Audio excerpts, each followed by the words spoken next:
Recentemente passou na televisão uma entrevista do Geraldo Alckmin. Eu vi só um trechinho, né, que foi bem interessante, né, no qual lhe foi perguntado: governador, qual foi o maior desafio nesses anos todos, nesses incontáveis anos que ele já está no governo? Qual foi o maior desafio da sua gestão até o momento? Obviamente, né, que ele não tem argumento nenhum, né, para poder falar educação, saúde. A resposta dele foi: o maior desafio, né, a maior preocupação da gestão é segurança. O maior desafio da gestão é segurança. E ele ainda ostentava, né, se orgulhava da expansão da rede carcerária no Estado e se orgulhava do fato do Estado de São Paulo possuir hoje em torno de 40% da população carcerária nacional, né? Então, eu acho que isso acaba sendo bastante revelador, né, de uma política de segurança que, na verdade, ela vem a reboque, né, ao momento que o governador expressa na televisão qual que é a orientação da sua gestão, a principal orientação, que é segurança. Isso vem acompanhado de uma ideologia de propagação do medo, né, que está em voga na sociedade hoje, né? O medo da violência, o medo da morte e, portanto, da necessidade de se expandir a população carcerária, aprimorar o sistema prisional. Obviamente, foi justamente o que o Rafael falou. O argumento dele veio acompanhado dessa necessidade de reinserção do preso na sociedade, dele fazer trabalho, não sei o quê, né? Esses trabalhos que nunca são remunerados, né? Eles acabam fazendo muito trabalho escravo mesmo, em obras públicas, carpindo, estrada e tudo mais. E é mais ou menos isso daí que eu só queria comentar, né? Porque foi uma coisa que eu vi recentemente na televisão. E só para complementar também, né?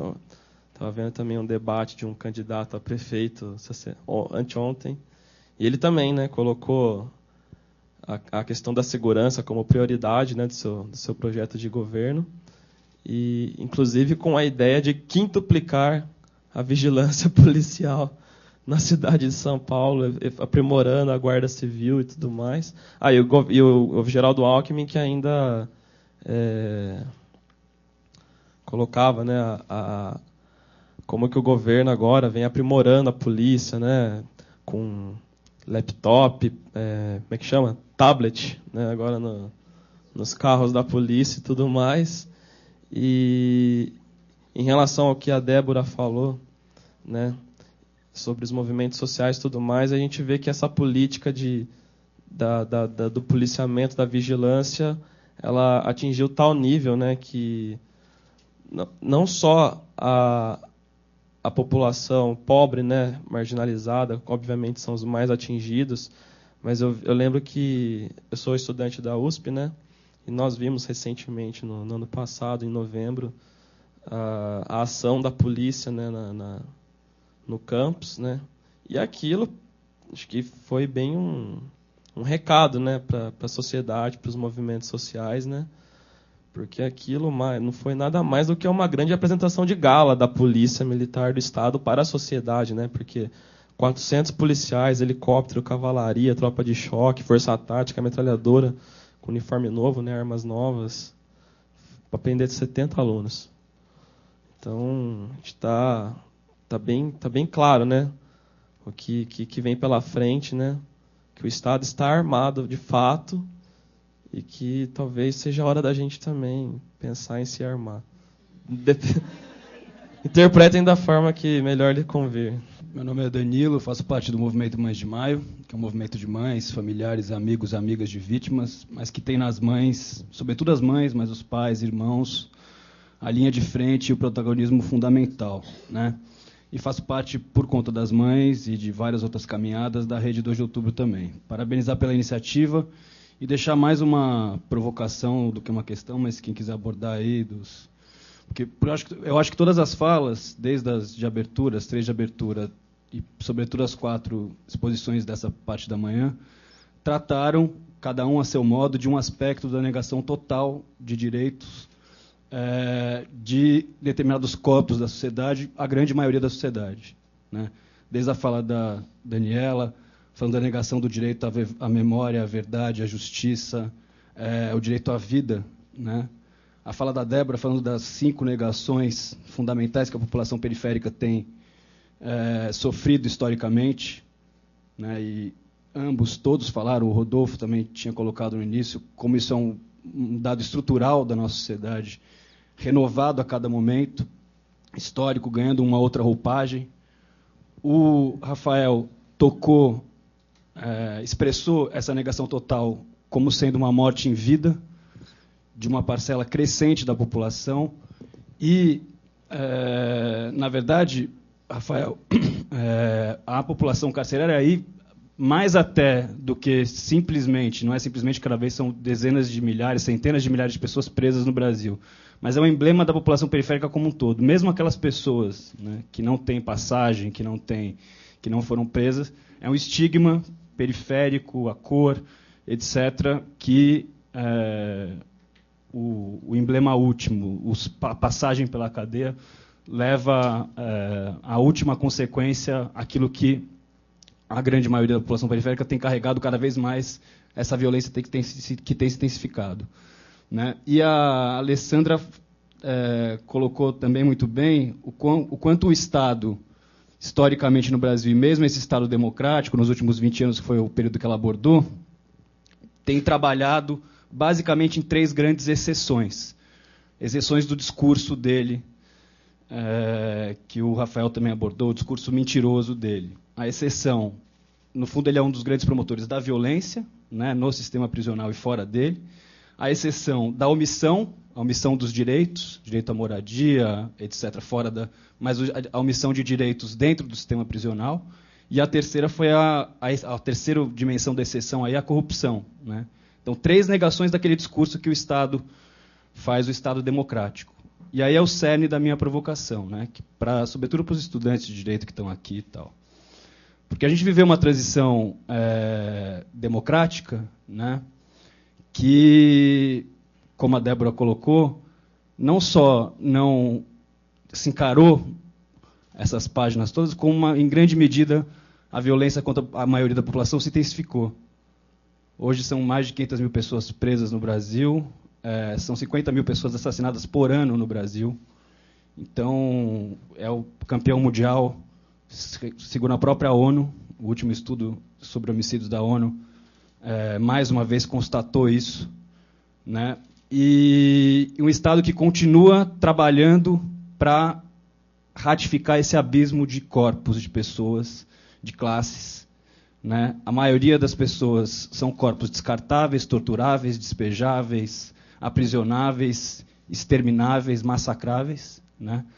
E uma minoria que, no máximo, você chega e pode até, quem sabe, discutir o direito à memória, à verdade, à vida, alguns direitos básicos de uma classe média que se revoltou, no caso de parte fundamental daquelas pessoas que levantaram contra a ditadura, mas para essa massa da população periférica não se discute, não se encara. Esse Estado que está aí, infelizmente, a gente vem aprimorando há 20, 25 anos, aprimorando os mecanismos democráticos, as políticas, e a coisa só vem se intensificando. Então, a minha grande provocação é: vocês vão chegar em um determinado momento da vida de vocês aí, né, tendo que fazer uma escolha mesmo. Se vocês vão seguir aprimorando esses mecanismos, esses discursos, essas tecnologias do Estado, para manter as coisas como elas vêm sendo há mais de 500 anos, ou se vocês vão, de fato, se engajar junto com essa grande maioria de corpos que não está aqui hoje. Temos raras e ótimas exceções, e isso acho que é o ponto mais forte desse seminário, que não está aqui nessa região, né, que não faz parte desse ciclo aqui, que tem a oportunidade de desfrutar um espaço tão importante como esse, né. São raras pessoas dentro das instituições estatais, dentro do meio jurídico e tal, que ousam ultrapassar esse grande abismo, como algumas das pessoas que estão aqui, a Daniela, várias das pessoas que estão aqui, inclusive pessoas daqui da própria faculdade e tal. São raríssimas, né? E são elas que fazem a diferença, e são vocês que podem fazer, né? Vão ter que ter um determinado momento da vida de vocês, vão ter que fazer essa escolha. Ou eu vou ficar aprimorando, e aí vocês vão ser bem remunerados por isso, vão ter uma carreira maravilhosa, etc. e tal. Só que vocês não vão tocar na verdade, certo? Não vão transformar de fato, não vão levar a última consequência, o discurso todo dos bilhões de leis e cartilhas e tal que vocês vão estudar. Ou vocês optam por uma decisão mais difícil, mais verdadeira e que vai ter a capacidade de transformar minimamente essa história, né?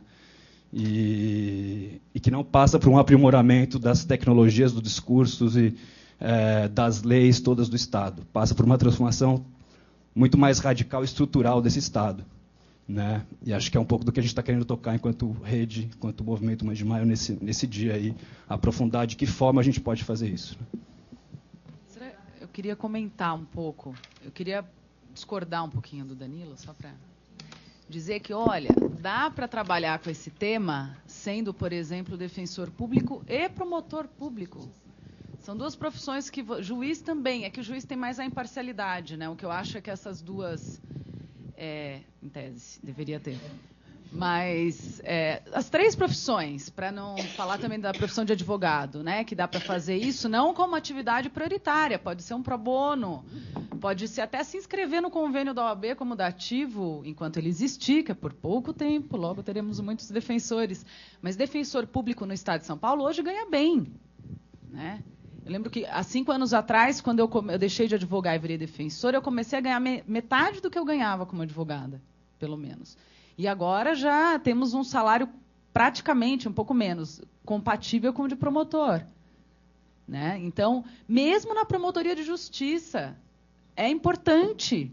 Claro, tem que ter coragem, você vai ter uma pressãozinha institucional nos primeiros 3 anos, você dá uma disfarçada, engana, depois você dá uma banana e faz o que você quer. Autonomia. Tem que tomar cuidado com esse discurso de não dá, porque, né? Ou de fazer isso só por militância não remunerada, que é maravilhoso. Acho assim, na verdade, essas pessoas são as mais maravilhosas. Mas nem todo mundo tem a vocação para isso, né? E tudo bem, né? Vamos fazer de outra forma. Então, na militância mais caritativa, fazendo outra coisa para ganhar dinheiro, nessas instituições, ou nas horas vagas, como estudante, como advogado. Cada um... Mas eu estou brincando com você. E acreditem, as instituições têm suas porosidades, seus furos. Elas não são monolito. E é por isso que a gente entra que nem rato, entendeu? Pelas beiras. É por aí que vai. Tudo se transforma dessa maneira, né? Já não deu certo a coisa de pegar em arma e fazer o fronte e tal. Então, melhor, né? Pelas beiradas, como os mineiros falam, eu acho interessante. Em homenagem à minha avó, que era mineira. E aí, eu queria só falar 2 coisas rapidinho. Como que é seu nome? O André. O que o André falou eu acho interessante, porque hoje em dia, aquilo que eu falei no começo da minha exposição sobre os círculos, né? Como que segurança pública é sinônimo de encarceramento e polícia na rua. Desde quando? Isso é um reducionismo, né? A Alessandra pode falar melhor do que eu sobre isso. É um reducionismo absurdo. Segurança, tudo bem, quer dar prioridade para a segurança? Palmas. O que significa segurança? Né? Eu poder pegar o ônibus e saber que eu vou chegar em meia hora no meu trabalho, e não 2 horas depois, cada dia um horário. Né? É eu poder, inclusive, não levar porrada da polícia. Isso é segurança pública. Né? Eu não ser preso injustamente, isso é segurança pública. Quer ter isso como prioridade? Ótimo, mas vamos rechear esse conteúdo como? Né? E aí, a outra coisa que eu gostaria de falar é que, com relação à USP, o que eu acho interessante, obviamente, eu não gostei do que aconteceu, mas não é nessa seara que eu trabalho, gostei, não gostei. O que eu achei interessante é que, e cada vez mais, as atitudes truculentas estruturais da polícia militar têm resvalado na classe média. isso é algo que vem acontecendo, as pessoas têm, agora postaram, acho que no Facebook, um ator que foi tentar interferir, porque um grupo de crianças estava na Avenida Paulista e ele estava com uma garrafa de vinho, desceu porque não podia, estava bloqueada a avenida, então ele falou, vou a pé. E no meio ele viu um policial que ia jogar uma bomba de efeito moral num grupo que tinha criança. E ele falou, não vai. Aí prenderam, desacato, aquelas coisas todas. Ele se machucou. E aí eu acho interessante esse espanto e acho positivo, apesar de trágico, que isso resvale. Porque é só a partir do atingimento da classe média, nem se fale classe alta, que nunca é atingida, né? Mas que as coisas podem mudar, né? Inclusive, na época da ditadura, na questão, quando existiam os esquadrões da morte, quando a investigação levada a cabo pelo Ministério Público, que, pasmem, na época da ditadura, fazia um trabalho mais exigente do que hoje com relação a isso, quando a investigação que o grupo do Hélio Bicudo estava fazendo começou a resvalar no Fleury, o Fleury da época, não o Fleury do Carandiru, que não tem muita diferença, aprovaram a toque de caixa a Lei Fleury, que é a mudança no Código de Processo Penal, introduzindo o que? O direito de responder o processo em liberdade para quem não tem antecedentes criminais, passagem. Rapidinho, mudança legislativa, tudo bem, né? Ok até a gente avançar. Se não dá para ser no purismo, nos princípios, que avancemos assim.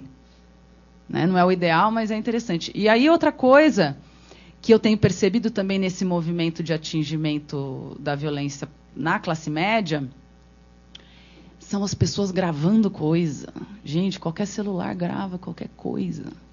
Né?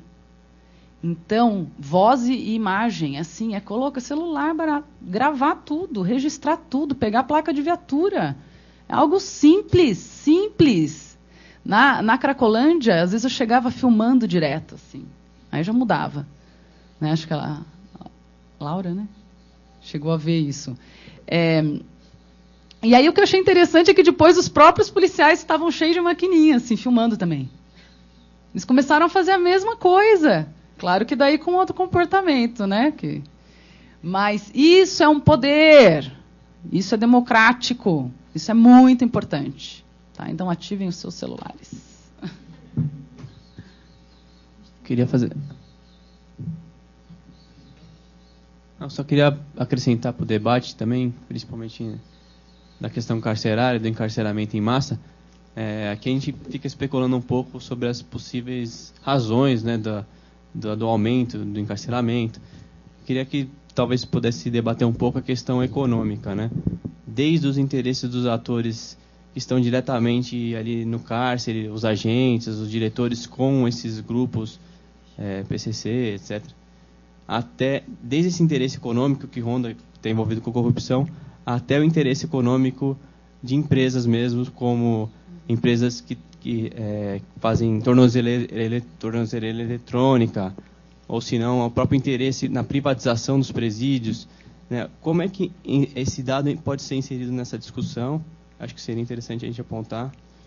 E com relação ao que você colocou aqui, Danilo, né? Eu acho que os agentes da transformação só vai ocorrer mesmo quando essa população que é atingida começar a lutar juntamente, né? Começar a se tornar consciente da sua situação e lutar. Então, acho que um desafio para todo mundo que está aqui, quando a gente vai fazer um seminário, é levar talvez esse seminário para as periferias, né? Para levar para a Baixada Santista, a periferia.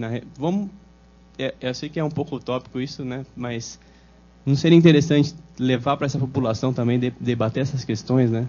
Acho que é um desafio para a gente que está sempre aí participando de seminários, porque senão a gente vai falar sempre com as mesmas pessoas, né? Porque eu reconheço um monte de rostos aqui, né?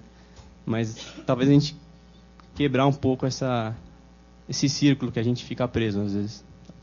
A gente tem tempo para uma última pergunta e aí mais uma manifestação da mesa. Bom dia.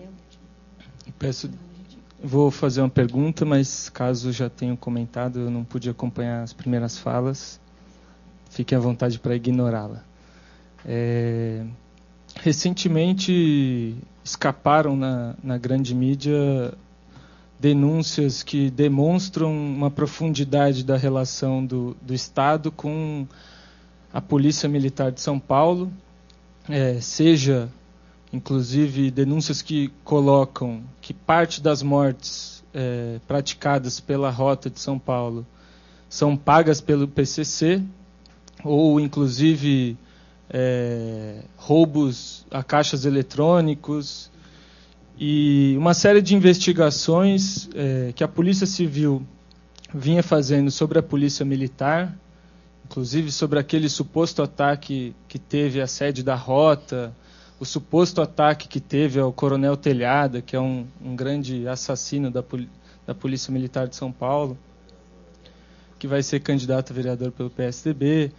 Enfim, essas denúncias têm demonstrado uma profundidade maior dessa relação do Estado com o PCC, e eu queria, a partir do histórico que a Alessandra traçou, perguntar se essa relação não está mais profunda ainda, né? Porque muito se atribui a uma pequena parcela da polícia militar corrupta essa relação com o PCC ou com o crime organizado, e eu queria perguntar se isso não vem se transformando em uma política de Estado como um todo, das mais altas cúpulas do Estado, né? Interessante ver nos momentos em que esse atual secretário de Segurança Pública apareceu na vida pública, foram momentos de conflito maior com o PCC, e ele consegue manter uma relação mais pacificadora.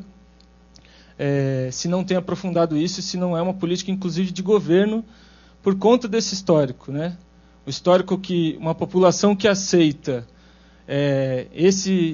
essa política de encarceramento em massa e de extermínio nas ruas, se isso não está consolidado do ponto de vista de uma política que é defendida publicamente por esses governantes e que recebem o apoio principalmente de uma classe média, da classe média conservadora, que é a classe média paulistana, das classes altas, inclusive de parcelas da população pobre. Queria perguntar sobre essa profundidade da relação do Estado com o PCC ou o crime organizado até as suas mais altas cúpulas.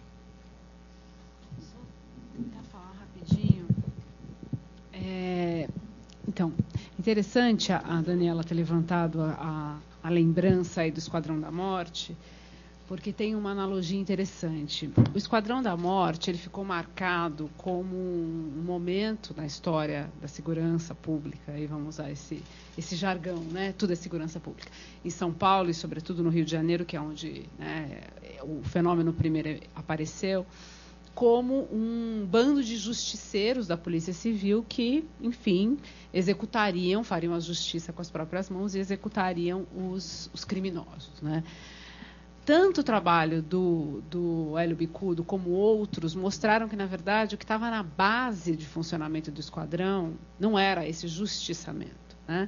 Mas sim eram as questões, justamente, do envolvimento da polícia com os negócios criminais, né? Que naquele momento, no Rio, sobretudo, estavam baseados no jogo do bicho, né? E em São Paulo já era um nascente tráfico, né, de drogas, mas, sobretudo, o mercado da prostituição, né? Então, quer dizer, essa conexão que não foi tão explorada assim no trabalho do Hélio Bicudo, embora eu acho que tenha sido o grande ganho dele, né, e foi aí que ele começou, que ele foi tirado, né, quando ele começou a mostrar que, na verdade, eram executados traficantes, pequenos ladrões, enfim. Então, isso tudo para dizer o seguinte: a violência institucional, ela anda ao lado da corrupção. Na verdade, ela se refere a um mesmo fenômeno, né? Para usar assim, uma noção, uma ideia de que a forma, como pelo menos no Brasil, historicamente, o Estado se inseriu no crime. Tá? Então, desde prisões ilegais, que prevaleceram durante décadas no Brasil, né, em São Paulo, sobretudo, que é o período que eu estudei, as prisões para averiguação, quer dizer, eram formas, na verdade, da Polícia Civil extorquir os pequenos criminosos, né?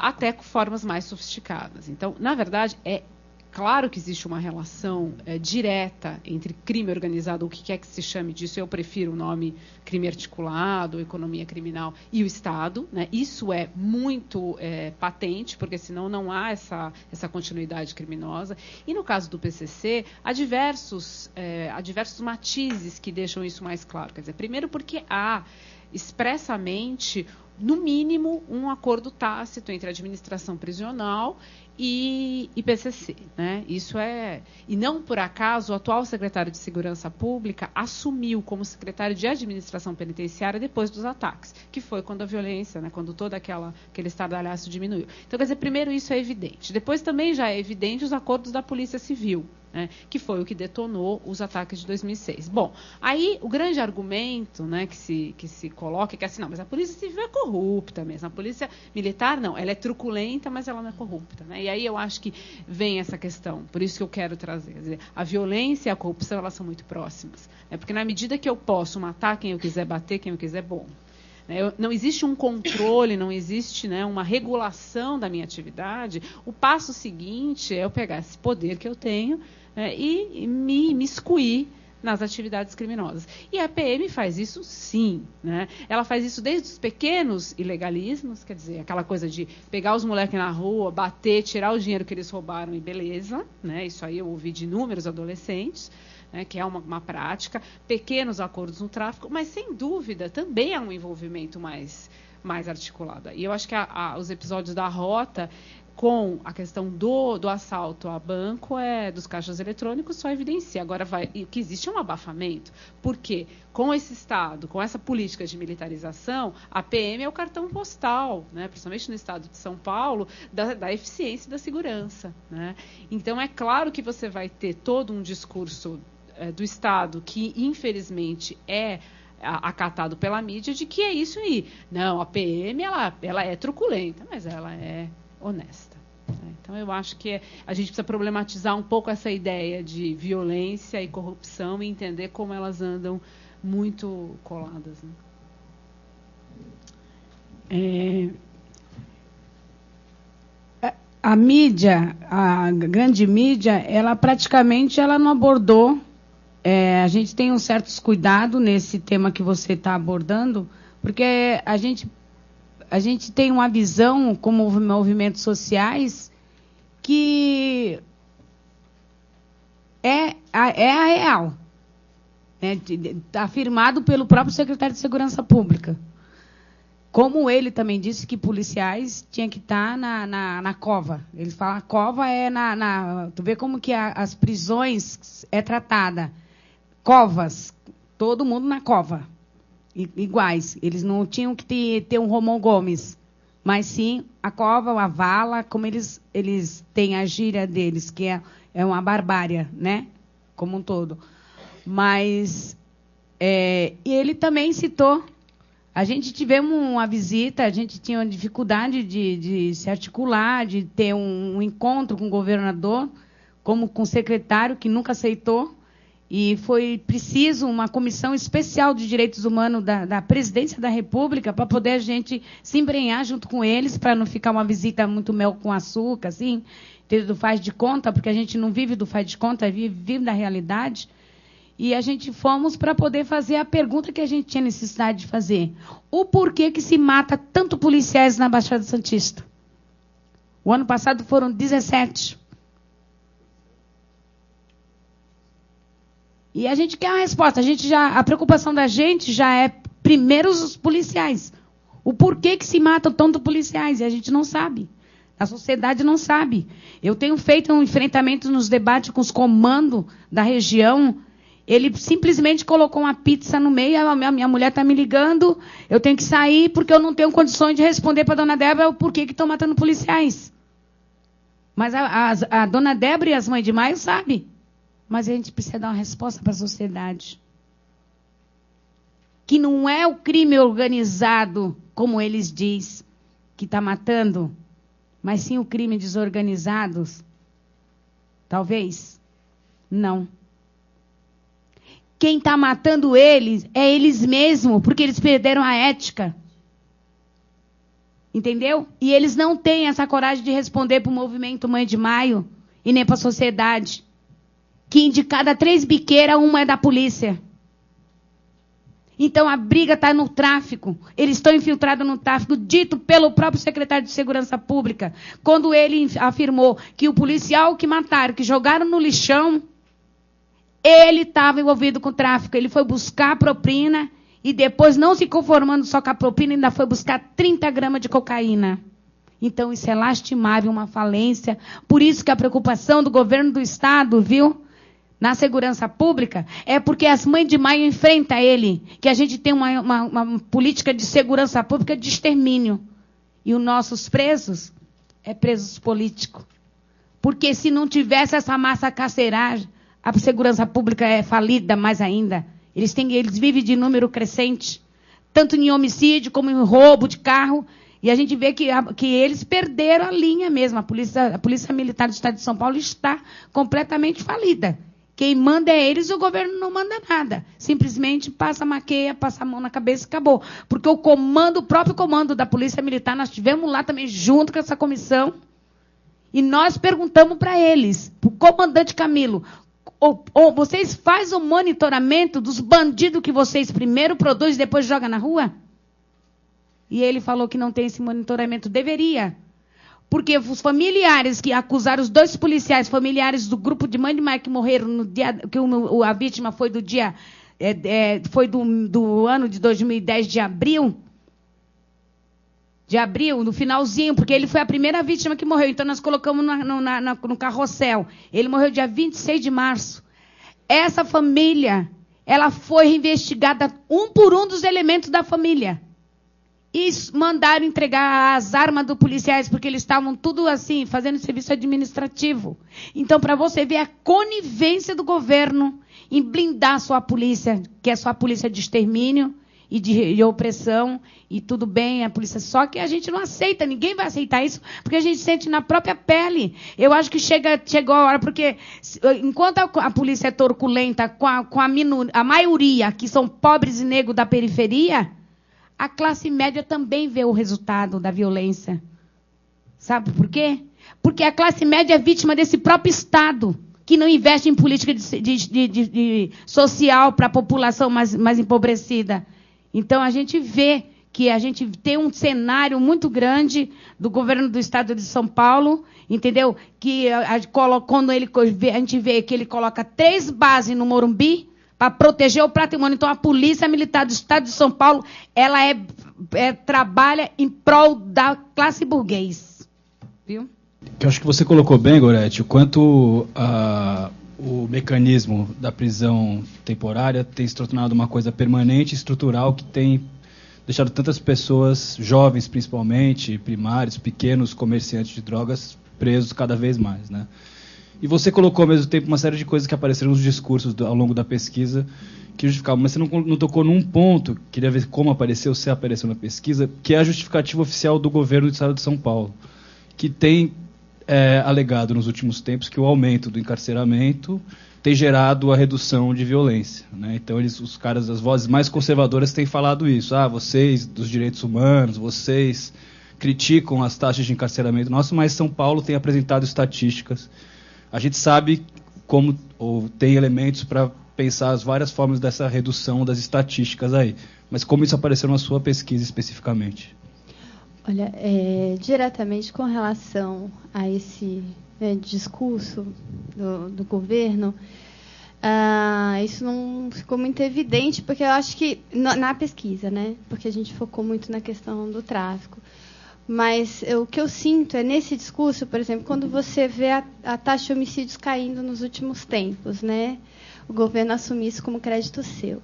Quando, na verdade, a gente não sabe exatamente qual é o efeito disso, né? Pode ser outra coisa, né? Que, inclusive, tem pesquisas sendo desenvolvidas aí para ver, justamente aí pela manhã, a Alessandra ressaltou a questão no início, né, na década de 90, você tinha aí uma disputa pelo poder, o domínio territorial ali para a questão das drogas, né, o tráfico, o comércio nas periferias. E depois você vem vindo uma certa pacificação, né, ou seja, que acaba dando uma conformação ali, né, quer dizer, uma acomodação de alguns atores, né, desse cenário, e que pode ser que essa acomodação é que tenha dado o efeito dessa diminuição, né, dos homicídios, porque, ao contrário disso, o latrocínio aumentou, roubo aumentou, enfim. Então, tem que ver o que está sendo usado, né, para escamotear essa eficiência, até porque foi interessante um delegado da polícia que a gente entrevistou. A gente até encontrou algumas personalidades interessantes aí na pesquisa. E teve um delegado que falou assim: eu acho um absurdo você medir a eficiência da polícia militar com prisão. Porque a polícia militar ela é repressiva e ostensiva. O fato dela estar ali, ela tem que reprimir. Ela não tem que reprimir, tipo, pegar a pessoa que já está cometendo um crime. Ela tem que inibir que o crime aconteça. Então, se a polícia está prendendo tanto, é porque, enfim, ela não está cumprindo o seu papel. E isso, para mim, não é eficiência. Eu achei esse um raciocínio interessante. Então, esse discurso do governo, será que ele é verdadeiro, né? Então, a gente poderia desmontar esse discurso, né, perguntando para ele, né, a que ele deve essa, de fato, justificativa, né? Eu queria começar com uma pergunta do professor Guaraci, que evocou essa questão da diferença entre a lógica militar e a lógica da polícia, e tentando puxar um pouco para a discussão, o mote daqui do nosso encontro do massacre do Carandiru. Porque na lógica militar existe alguma coisa do ethos guerreiro, né, a ética guerreira. E participa um componente da ética guerreira, um tratamento quase mais humanizado do prisioneiro de guerra, né? O prisioneiro de guerra ele é visto com alguma dignidade. Enquanto ele está em batalha, ele é o inimigo.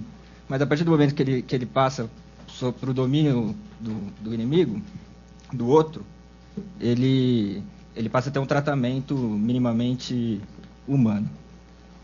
E o massacre do Carandiru mostra uma outra coisa que isso, né? Queria que você comentasse um pouco isso, como é que encaixa esse tipo de tratamento com a lógica militar. Veja, isso tem algum sentido, mas nem sempre. Porque nós temos inúmeros exemplos em guerra, mesmo em guerra, que os prisioneiros foram tratados de uma forma desumana. Nas guerras modernas, estou falando, né? Então, um exemplo para isso, você pode pensar mesmo na Segunda Guerra Mundial, os prisioneiros alemães ocidentais, os ocidentais, ingleses, franceses e americanos, que iam para campo de prisioneiros alemães, eram tratados melhor do que os soviéticos. Por quê? Porque os outros eram adversários, o soviético era inimigo. Certo? Mais da metade deles morreu nos campos de prisioneiros. Nós estamos falando de campo de concentração, estamos falando de campo de prisioneiros de guerra mesmo. Eram obrigados ao trabalho forçado, uma série de coisas. Por quê? Porque você via eles como o outro, o inimigo, aquele que você quer destruir. Enquanto os ocidentais não. Isso numa guerra. Agora, no caso específico, temos que lembrar que você estava naquele momento no auge do movimento de matar criminosos, ou matar prisioneiros. Matar criminosos, especificamente. Naquele ano, o ano do Carandiru, foi o ano que a Polícia Civil Paulista matou 1.400 pessoas. E o Carandiru foram 100 e poucas só, pelo menos oficialmente. Então, o que nós temos aí é uma ideia que já estava circulando em todos, que aquele pessoal tinha que morrer. E lembre-se, a maior parte dessas pessoas que eram mortas naquele momento não é morta em confronto. Ele já está rendido. Certo? Ele já se entregou e assim mesmo ele morre. Tanto na rua como lá no Carandiru. Então não há grande diferença. Para eles, o fato de entrar lá ou não ia fazer diferença. Só para te dar um exemplo que eu ia mencionar antes, da questão de uma polícia que pensa como polícia e de uma polícia que pensa como militar. Vamos pensar um grupo de matadores. Certo? Grupo de matadores que era o Esquadrão da Morte. O Esquadrão da Morte é constituído basicamente de policiais civis. Certo? Quantas pessoas eles mataram no total? 30? 40? Certo? Como é que eles decidiam? E decidiam, não, tal sujeito já aprontou muito, ele tem que morrer. É como se fosse uma pena de morte não formalizada, mas passar por um ritual qualquer. Alguém no comando decidia que tal indivíduo deveria morrer. E foram poucos. Então, apesar deles terem desviado completamente a ideia, eles serem completamente... É uma coisa completamente legal, uma coisa desumana. Mas, de qualquer forma, eles escolhiam um ou outro que deveria morrer. No caso, quando você tropeça com um desses grupos de matadores, que era mais, sinceramente, eram mais comuns antes, na década de 90, da Polícia Militar, você vai encontrar com gente que vai eliminar ou não por uma questão de que você pode ser um pequeno criminoso, um grande criminoso, não interessa. Ou às vezes nem ser. Mas vai te eliminar ali porque você é visto como inimigo. Então tem uma diferença da mentalidade policial e da mentalidade militar. Mentalidade policial, apesar de distorcida, do Esquadrão da Morte, escolhia quem ia matar. No caso da mentalidade militar, você não escolhe. Se é inimigo, não interessa se é grande inimigo ou pequeno inimigo, você tem que morrer do mesmo jeito. Tá? Desculpa, só antes da gente passar para a próxima pergunta, eu esqueci de chamar a Roberta para voltar à mesa, afinal de contas a gente concentrou, né, o espaço para o debate. Então se alguém também quiser fazer uma pergunta relacionada à mesa anterior, por favor, Roberta, desculpa. Posso? Não, tranquilo, é só pegar o gancho, porque é a mesma temática dos dois. Só antes Danilo, rapidinho. Vamos fazer então uma rodada para agilizar um pouquinho, tá? Então depois de você, João. Só primeiro um pequeno parênteses, relembrar a todos, para quando acabar o intervalo, depois vai ter uma série de atividades antes de encerrar, né? Mas não esquecerem que a gente está com os livros das Mães de Maio, e chegaram também os materiais do pessoal dos Guerreiros do Capão Redondo, o grupo de rap, o Fuzil, o Nego Chique, e trouxeram umas camisetas do CD também. Então, quem se interessar, antes de debandar, na hora do café aí, isso fortalece muito a caminhada de todos nós aí. Tá aqui. Mas só para pegar o gancho dessa questão, queria chamar a atenção a partir de eu achei que surgiu um debate interessante nessa mesa, né? Eu queria concordar um pouco mais pelo que eu entendi da exposição do Gustavo. Eu acho que os dois tentaram tocar, mas tocaram de uma outra maneira, né? Quando ele fala que essa política, por mais que ela não seja apresentada nos termos que ela se dá na prática, ela tem sido exitosa. Essa guerra contra determinados setores da população, ela tem sido bastante exitosa. Achei muito interessante a periodização que foi feita pelo Guaraci, a questão, o aspecto especificamente antiproibicionista que a Roberta tratou, mas acho que vocês enfatizaram muito a suposta ineficácia da questão. E só chamar a atenção na minha questão, talvez para o Guaraci tratar, essa questão, esse tema do inimigo público, né, da guerra contra o inimigo público, me parece, para além da periodização que você fez, muito pertinente, a partir de 69 na polícia aqui em São Paulo, mas acho que é uma coisa historicamente colocada desde o início da história do Brasil. Acho importante a gente ter clara essa longa continuidade. Desde a Guerra dos Bárbaros, por exemplo, final do século XVI, já foi formada, inclusive juridicamente, os bárbaros, os indígenas ali naquele território da Bahia, Sergipe, eram inimigo público da ordem. Assim como o Quilombo dos Palmares, a repressão ao Quilombo dos Palmares também, mais uma vez, a Guarda Nacional vai ali. Um outro momento importante de estigmatização e de criação do inimigo interno, a Revolução dos Malês, na Bahia, que estigmatizou os descendentes de africanos, ou africanos mesmo, como os escravos malês, como o inimigo público fundamental que foram espalhados, inclusive, pelo território brasileiro inteiro. Então, de que maneira você vê essa questão do inimigo público, para além dessa periodização que você fez recente, como algo presente historicamente, com diversas roupagens, nas diversas guardas, forças policiais, Guarda Nacional, historicamente. Não me parece algo tão novo assim. Me parece mais algo que ganha novas roupagens para algo que é estrutural, sobretudo contra pobres, pretos, afro-indígenas descendentes. Carlos, só avisar então, enquanto o Carlos pega aqui o microfone. Acho que seria interessante a gente suprimir, então, o intervalo, e aí as pessoas, por favor, se levantem, se sirvam, tá? Para a gente não interromper agora e continuar o debate. Carlos? O Guaraci falou de operação, que ela é pontual e tem um período para acabar, né? Então, eu queria perguntar sobre a operação delegada, né? A operação delegada, ela tem período para acabar? Será que a Polícia Militar vai abrir mão, né, desse recurso que vem da Prefeitura, né, que já representa mais do que o Estado paga em salário? Será que ela vai abrir mão, que já é um montante que a Prefeitura paga hoje em dia, já é mais do que o salário pago para a Guarda Civil? né? Será que a Polícia Militar vai algum dia parar com a operação delegada, né? E aí, enfim, pensando ainda na coisa da operação delegada, né, que criminalizou uma parte da população e expulsou os ambulantes do centro da cidade, né?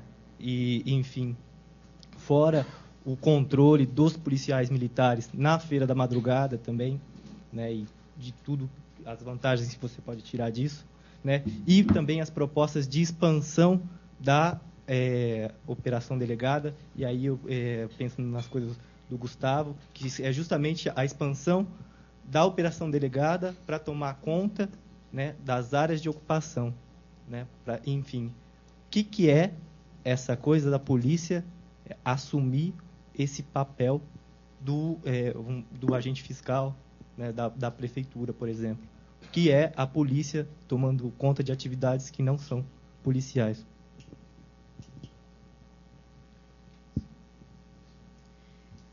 A minha pergunta é mais endereçada ao Guaraci e também vou fazer uma pauta para a Roberta. Roberta, ontem saiu uma decisão do Ministério Público que São Vicente não pode ter evento nenhum na rua. Então, a prefeitura se levantou, né? E com certeza os movimentos sociais também se levantaram. Eu só não estou lá porque eu estava com compromisso aqui, mas pretendo fazer um piquete para poder gritar junto com a prefeitura que não é como você falou que então nós estamos tudo não está liberado, está muito mais repressivo, pode ter certeza.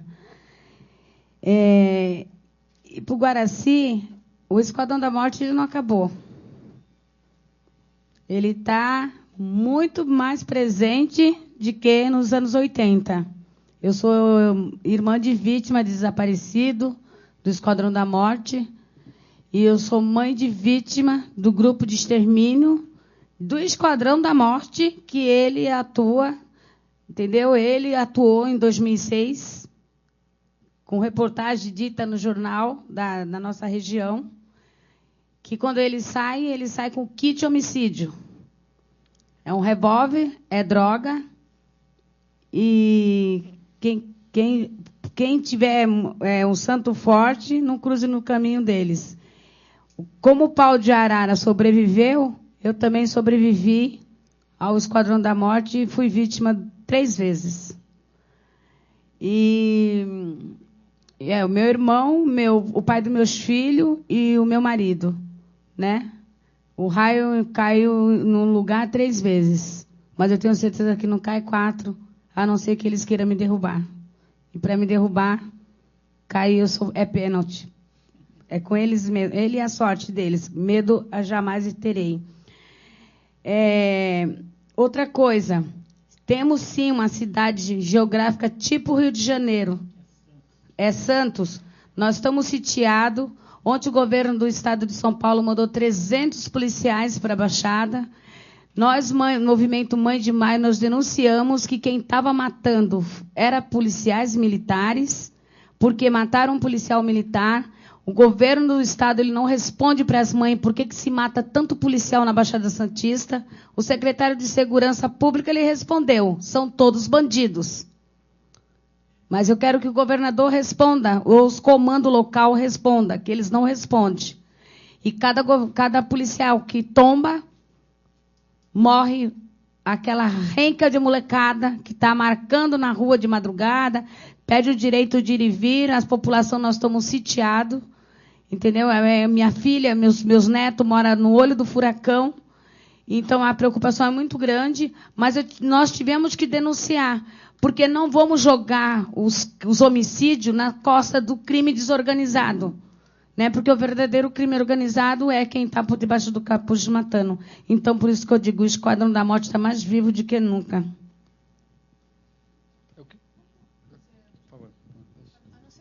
não ser que a pergunta tenha uma relação muito estreita com o que já foi. Senão, as duas, então, pode fazer a sua. Tá. Bom, então, vai exatamente nesse sentido para o senhor fazer a pergunta. O Guaraci comentou sobre a diferença dos modelos do narcotráfico aqui no Rio, né? A Band fez se eu não me engano, foi a Band que fez uma série de reportagens falando da relação entre os Esquadrões da Morte atuais policiais que têm trabalhado para o PCC. Como o Guaraci já trabalha o tema, eu queria saber se ele vê uma coincidência, na verdade, do avanço do crime organizado em São Paulo e a militarização. Quer dizer, esses são dois fenômenos que caminham juntos, né, se acentuam um ao outro. Assim. A minha questão vai um pouco no sentido de tentar confrontar um pouco as apresentações, né, que é pensar assim, você começou sua apresentação dizendo que a polícia ele é um órgão, né, destacado da sociedade civil, que se destaca efetivamente porque são pessoas, é um exército permanente, né, vamos pensar assim, e que a sociedade legitima as ações que ele faz, né. Acho que é preciso, primeiro, pensar que no mínimo a nossa sociedade é dividida em classes. E acho que como primeiro pressuposto pensar que o forjar-se dessa legitimidade da ação policial, ela é sempre uma disputa, né, que está em jogo. Né? Então não tem, na verdade... Primeiro pensar desse ponto de vista da divisão de classes. E depois, num segundo momento, pensar como que historicamente isso que é legitimado socialmente se modifica. Né? Quer dizer, quais são as ações empreendidas pela polícia e por que as ações empreendidas... Quer dizer, você faz um histórico da polícia, que eu acho interessante, só que me parece que é um histórico localizado muito dentro da organização, e acho que talvez fosse interessante inverter e pensar como que a sociedade está forjando esse papel que a polícia vai cumprir. Né? Não só a sociedade, mas também os interesses de classe que estão em jogo e sempre em disputa. Né? Acho que era só isso que eu queria colocar. Quem foi que falou da repressão? Você que falou da repressão no correr dos séculos. Eu historicizei a partir da polícia, porque, na minha opinião, a polícia mudou na década de 60. Nos séculos anteriores... Bom, vamos falar na prática. A Polícia Paulista existe desde 1905, mais ou menos. A Guarda Civil, de 1926. A PM, a Força Pública já existia antes, mas ela era usada para esse tipo de repressão. Ela não era usada no policiamento. No policiamento ela começou a ser usada na década de 40. Tá? Então, o modelo que nós temos de polícia que vai fazer essas coisas ou não, que vai se militarizar ou não, é a partir de 60 e poucos. Até a Constituição de... Só para dar um exemplo bem... A Constituição Cidadã de 89? 88, é que coloca a PM... Antes disso, a PM não existia na Constituição. Você falava da Polícia Estadual. Depois disso é que você engessou, criando uma polícia estadual, uma polícia militar e uma polícia civil. Por isso que eu acho que o marco é 69, quando essa ideia foi criada, e depois... Tá? Porque esse tipo de repressão, a repressão aos diferentes, a repressão àqueles que contestam e são diferentes, essa daí é universal e acontece sempre, aqui no Brasil sempre foi marcada pela violência, em outros países também. Tá? Mas eu quis historicizar a questão da polícia, da militarização da polícia. Esquadrão da Morte. O que você fala de Esquadrão da Morte são os grupos de extermínio. O Esquadrão da Morte era uma coisa maior. O Esquadrão da Morte era comandado pelo secretário de Segurança Pública. E, na época, o secretário de Segurança Pública punha na mesa o prontuário dos sujeitos e falava, esse morre e esse não. Ou seja, era uma coisa diferente. Os grupos de extermínio, que respondem a necessidades locais, que às vezes são contratados por comerciantes da área e tudo mais, são outro tipo de coisa. O Estado pode até deixar eles existirem, mas não é que vem a ordem do secretário e fala, mata tal pessoa. Entendeu? A diferença do esquadrão é que o esquadrão vinha uma ordem lá de cima dizendo quem matar. E eles tinham respaldo desde o gabinete desde a presidência da República naquele momento. Fleury, não o governador, o polícia Sérgio Paranhos Fleury, tinha respaldo na Casa Civil. Ele era um sujeito intocável por causa disso. Então tem uma diferença entre o outro. O esquadrão era politicamente muito mais difícil de controlar do que são os grupos de extermínio. Grupos de extermínio, de vez em quando se pega alguém, ele vai em cana. Sai na imprensa, tal, foi filmado, isso aqui. Naquela época não acontecia nada com eles. Tá? Só quando a ditadura foi perdendo poder é que aconteceu. Por isso que eu diferenciei a questão do esquadrão dos grupos de extermínio, que persistem. No grupo de extermínio tem. E a gente tem vários. mas eles atuam regionalmente. Eles próprios escolhem quem eles vão matar ou não. A questão de Santos que você colocou é evidente. Santos tem uma topografia diferente. Mas também não precisa, você não precisa entrar com 200 policiais. Isso que difere São Paulo do Rio.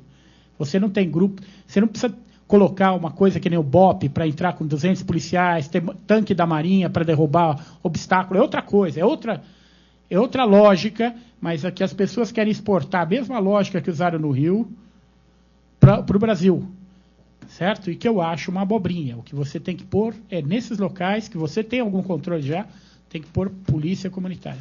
Tem 2 tipos de polícia que vai funcionar. Polícia local, que tem que ter contato com a população, e a polícia que vai investigar de fato. Essas 2 têm que funcionar, mas elas têm que funcionar sincronizadas. Polícia que investiga não tem nenhum sucesso se não tiver alguém que tenha contato com a população, que converse com a população. Eu trabalhei num caso, eu trabalhei na Polícia Civil faz muito tempo atrás, né? Mais de 25 anos. Teve um caso que eu trabalhei que era um estuprador. Veja, no Paraisópolis, agora tem 70 mil habitantes, um sujeito que o apelido era Neguinho. Gente, achar o Neguinho, tem 50 que tem apelido de Neguinho no Paraisópolis. Como você faz isso? Porque conversando com as pessoas. Então eu fui, ele tinha estuprado uma garota, a garota sabia o apelido dele, eu conversei com as lideranças dos bairros até eles me indicarem que Neguinho era esse, que tinha cometido não aquele, mas vários estupros. Isso era feito de vez em quando, às vezes ainda é feito, porque desde que você tem aproximação com a população confia em você. Sabe que você está atrás daquele sujeito porque ele fez uma coisa errada e que ele tem que ir em cana mesmo. Mas para isso tem que ter confiança. Você não pode ser alguém de fora, alguém que está ocupando o espaço. Polícia sem contato com a população é tropa de ocupação. E a gente não precisa de tropa de ocupação. A gente precisa de gente que circule na comunidade. Não sei quem falou dos policiais do PCC.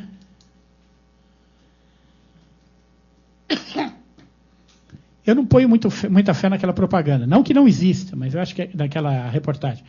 Não que não exista, mas eu acredito que aquilo foi exagerado. Tá?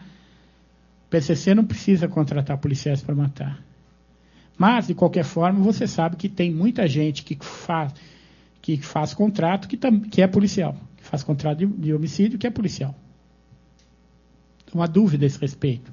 Quando eu estava no Ministério Público ou na CPI do crime organizado, nós pegamos vários. Isso todo dia está aparecendo gente. Sujeito que é contratado para matar X, Y, Z. E quando você é matador, você não está interessado em quem te contrata. Pode ser o comerciante ou pode ser o PCC. Não interessa. Contratou para matar, você vai matar.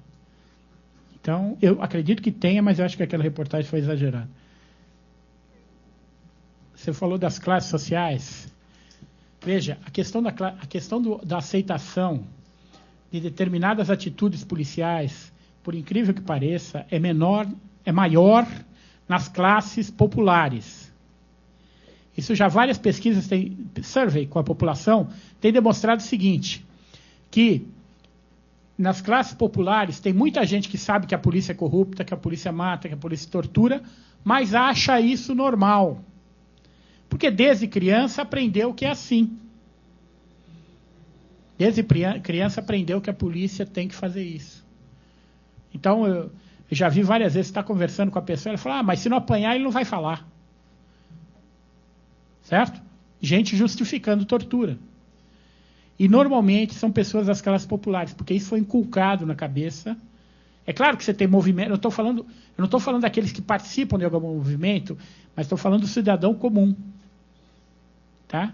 Então, eu acho que isso daí, por isso a questão das classes e da aceitação não pesa tanto. O que pesa é a pessoa participar das coisas, ter informação ou não. O sujeito que não se informa, seja da classe alta, baixa ou média, não interessa, ele vai continuar achando aquilo que todo mundo acha. Independe da classe social. E aquela história, quando morre alguém, quando a polícia mata alguém, se é o filho do vizinho, muita gente vai falar, era bandido mesmo. Se é o seu, aí não é. Então o que você tem que fazer? Você tem que tratar todos iguais, todos igual. Não é porque é o filho do vizinho que é diferente. Você tem que saber porque a polícia matou, você tem que cobrar. Por que matou? certo? Isso acontece muito. Eu já vi muito aceitação da morte de outro. Não pode. Isso funciona basicamente para as classes populares, porque é nas classes populares que estão aqueles que são vítimas da polícia, né? Sociedade forjando, foi você que falou também. Bom, tem a ver com isso que eu falei. A sociedade muda a polícia? Muda. Mas é mais difícil. A polícia é aquilo que os sociólogos franceses chamam de uma instituição dura, pouco permeável. A polícia muda quando as coisas mudam muito lá em cima e tem uma pressão muito grande de décadas para mudar. Porque o policial não aceita, a polícia não aceita a opinião de outros. O policial normal não aceita nem a opinião da academia de polícia. Se a gente tem algum policial aqui presente, sabe que funciona assim. Primeiro dia, depois de você sair da academia de polícia, o sujeito manda que vai ser seu instrutor, que vai te mostrar os fatos da vida, vamos dizer assim. Ele fala, esquece tudo que você aprendeu na academia. Senta aí atrás, moleque, e aprende o que é a polícia. Falam para todo mundo. Por quê? Porque é uma instituição que forja os seus homens. Eles não são forjados fora, eles são forjados pela ética interna. A ética interna é que determina o que vai ser. Então é mais difícil de mudar. Para mudar a polícia, você precisa ter a pressão externa. Sem pressão externa a polícia não muda. Isso você está certo. A sociedade tem que forçar isso. Mas você também tem que ter aliados internos. Pessoas que pensam que tem que mudar dentro da instituição. Esses daí vão fazer força. Quando esses chegam no poder, eles conseguem avançar um passo. Mas as coisas são sempre lentas, porque a polícia é uma instituição muito dura e fechada. Aquela história que eu falei de paisano é bom, mas tem muito. Exatamente isso. Ou seja, tem muita gente de fora. Eles não são de dentro, eles são do grupo. Eles são outros. E a opinião dos outros não interessa. Tá?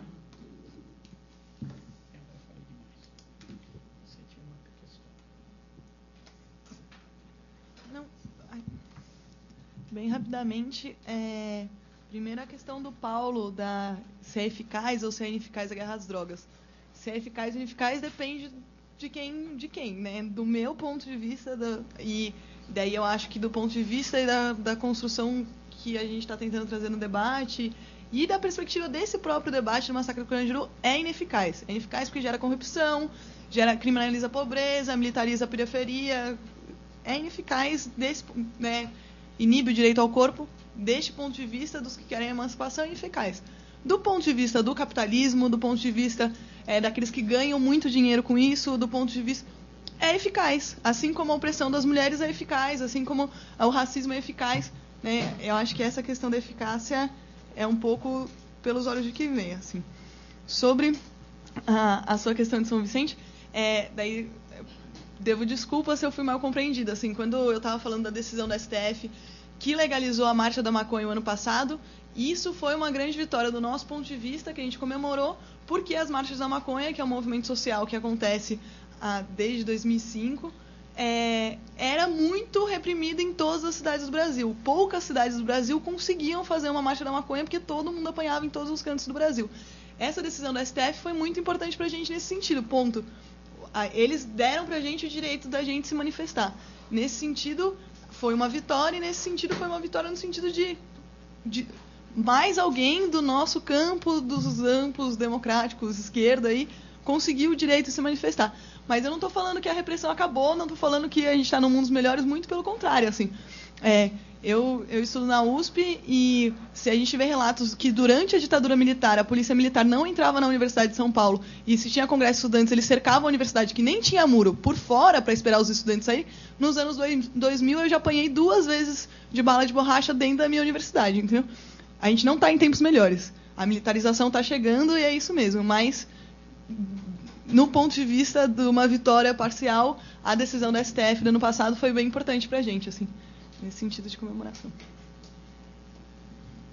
Bom, acho que ninguém fez pergunta para mim, mas eu queria comentar também aproveitar, né? Tô com o meu nome aqui, eu posso pegar. Então, já era. Bom, foi mal, fiz uma fala que estimulasse aí a discussão, mas enfim. Queria colocar algumas coisas. Só respondendo aí, Desculpa, esqueci seu nome, desculpa. Roberta. Não, então, Roberto, em relação aos dois pontos, na verdade, acho que é isso. A gente não pode pensar que a questão é de ponto de vista, é uma questão sistêmica. E por isso que a gente precisa mudar as condições sistêmicas em que a militarização ocorre, em que a política de drogas é uma política eficaz e extremamente relevante na conjuntura. A gente tem que localizar qual que é o funcionamento das coisas para a gente conseguir transformá-la, né? Então, a gente não pode fazer uma crítica de cunho nem moral, nem subjetivo, né? É nesse sentido que eu falei que a gente tem que entender qual que é o contexto geral que a coisa se dá. E, para isso daí, o motivo declarado importa quase nada.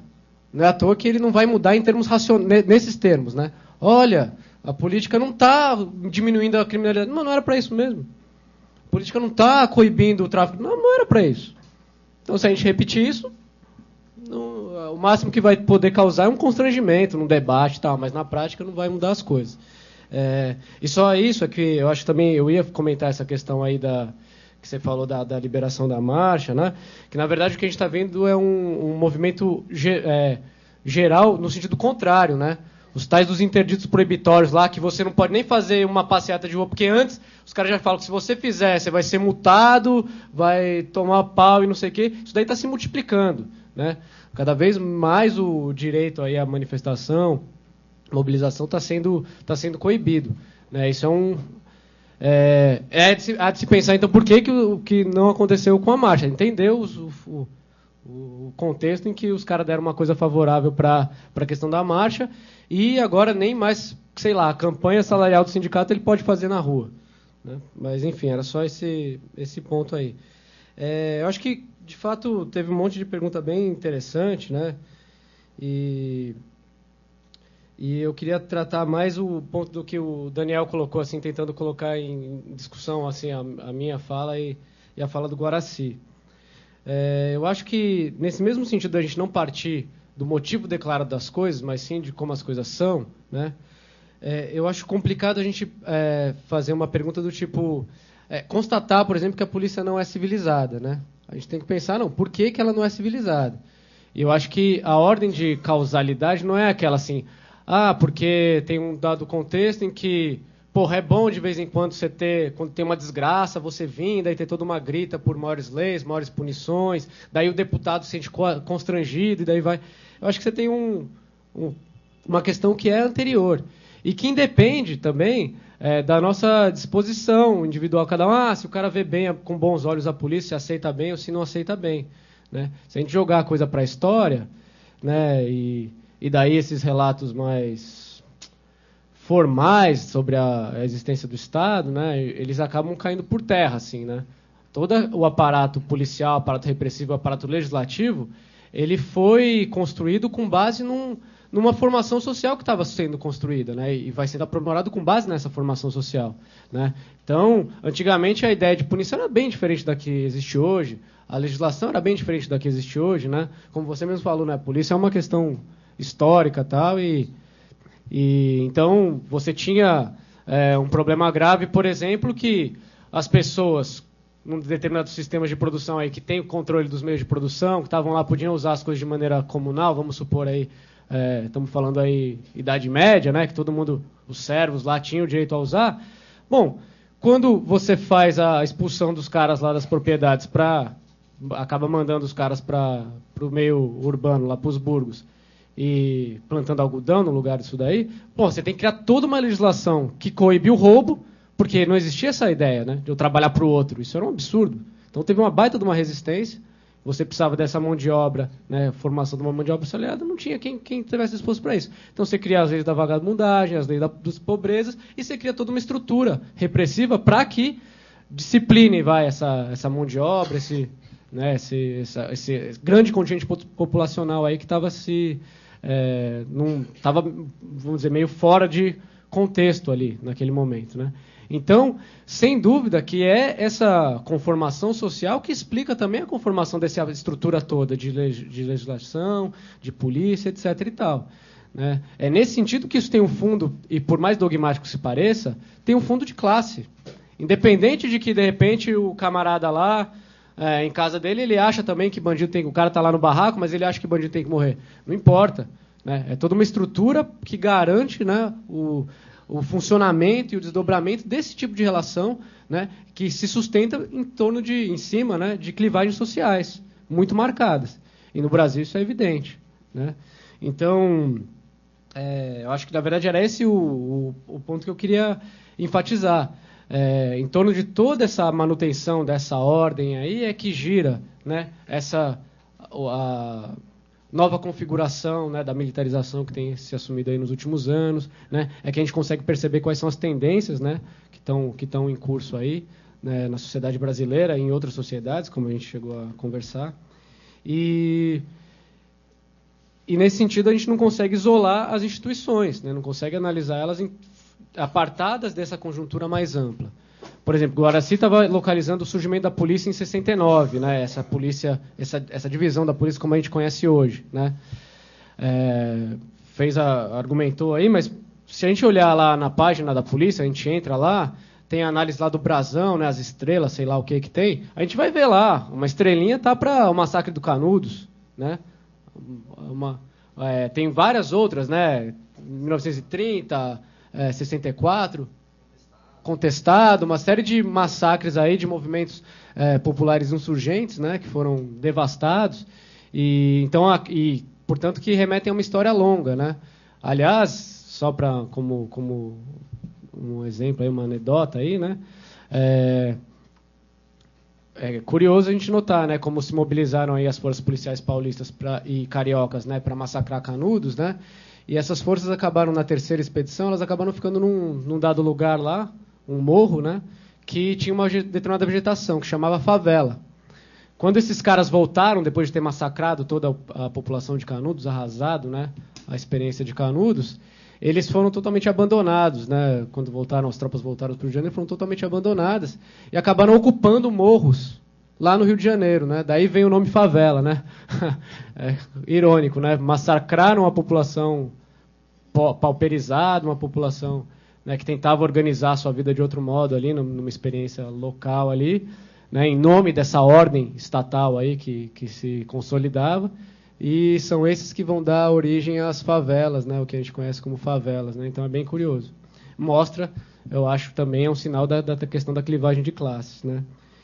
Se a gente, então, voltando para 69, a gente está vendo aí, era o imediato, pós AI-5, né? Porque o golpe militar teve dois momentos bem marcados. 64, quando se massacrou as organizações populares, né, violentamente, mas, ao mesmo tempo, se preservou uma classe média intelectualizada, que se radicalizou, e em 68 teve que tomar, né, uma paulada aí, e se decretou o AI-5 e o regime recrudesceu. Foi nesse momento também que estavam surgindo aí os movimentos guerrilheiros e tal. Então, a gente vê que tem um contexto histórico que está muito relacionado com a conformação que a polícia assume, né? Então, enfim, eram alguns elementos que eu queria só chamar a atenção, para a gente pensar tanto o contexto social quanto histórico, mas que tem um fundo, para mim, determinante, né? Que é claro, de manutenção e de constituição dessa ordem social, que está estruturado em torno de uma clivagem social muito marcada, né? E acho que sem isso a gente não consegue analisar esse processo de militarização atual. Como encerramento, acho que a gente vai aqui fazer uma proposta diferente. Então, aqui os guerreiros do Capão, Poeta Civil e Nego Chique, vão brindar aqui com a sua produção. Ai, perdão. Nossa, que horror. Desculpa. Poeta Fuzil e Nego Chique. Eu acho que eu fiquei pensando nisso. Mas é um fuzil do bem, né? Então, por favor, se vocês puderem... exatamente. Desculpa. Só dar uma boa tarde a todos aí, parabéns aí pela organização, muito bom mesmo estar ouvindo esse debate. Obrigado, Danilo, pelo convite. Somos do Capão Redondo, os Guerreiros, né? É um grupo de hip hop, né? De rap. Eu sou o Poeta Fuzil. Só dizer que fuzil aqui não mata, declama poesia, tá bom? Vou fazer uma poesia que fala do vulgo, porquê do vulgo, né? Muitas pessoas me perguntam o porquê do apelido. Uns acham engraçado e outros acham esquisito. Na verdade, esse vulgo vem de minha infância, vem do preconceito de pessoas ignorantes. Já fui muito criticado, também discriminado, hoje aclamado pelo trabalho que faço. E sempre de cabeça erguida, passando por cima de obstáculos, posso dizer que sou um vencedor, um verdadeiro guerreiro nato. E o que passou, passou, hoje é outra fita. O fuzil aqui não mata, declama a poesia. Isso aí é um pouco do meu trabalho. Obrigado. Valeu. É isso aí, obrigado. Mais uma. Só estão fazendo propaganda, eu sou autor do livro Um Presente para o Gueto, né? E também tem um livro chamado Caturra, e trabalho com as camisetas, né? Dianta é uma marca que a gente trabalha na temática afro, né? Tem algumas coisas, depois vocês podem dar uma olhada sem compromisso. Vou fazer mais uma então, pequenininha, para não tomar tempo, bem pequena. Tem uma que é assim, revolta. Revolta! Revolta! Revolta! Revolta porque te amo. É isso, obrigado.